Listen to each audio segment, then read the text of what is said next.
তরঙ্গ যে পর্যাবৃত্ত আন্দোলন কোনো জড় মাধ্যমের এক স্থান থেকে অন্য স্থানে শক্তি সঞ্চালন করে, কিন্তু মাধ্যমের কণাগুলোকে স্থায়ীভাবে সঞ্চালন করে না, তাকে তরঙ্গ বলে। চিত্রের দিকে লক্ষ্য করো। পানিতে একটি ডিল ছড়িয়ে দিলে এখানে একটি তরঙ্গ সৃষ্টি হবে। এর কিছু বৈশিষ্ট্য রয়েছে। কি বৈশিষ্ট্য? পানির কণাগুলো এখান থেকে স্থায়ীভাবে সামনের দিকে সরে যাবে না। যদি চলে যেত তাহলে এখান থেকে পুকুরের মাঝখান থেকে সবটুকু পানি প্রান্তের দিকে চলে যেত, কিন্তু এরকমটা হয় না।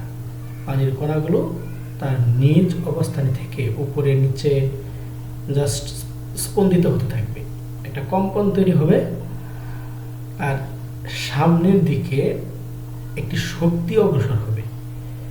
আমরা যদি এখানে একটি শুকনো পাতা রেখে দিই, দেখব এই পাতাটি আন্দোলিত হচ্ছে। পাতা যেহেতু উপর নিচে আপ ডাউন করে, তাহলে এ দ্বারা বোঝা যায় সামনের দিকে একটি শক্তি যাচ্ছে, কারণ শক্তি ছাড়া তো আর কোনো কিছু নড়বে না। তাহলে তরঙ্গ দুইটা বৈশিষ্ট্য পেলাম। শক্তি সঞ্চালন করে, কণাগুলোকে সঞ্চালন করে না, মাধ্যমের কণাগুলোকে সঞ্চালন করে না।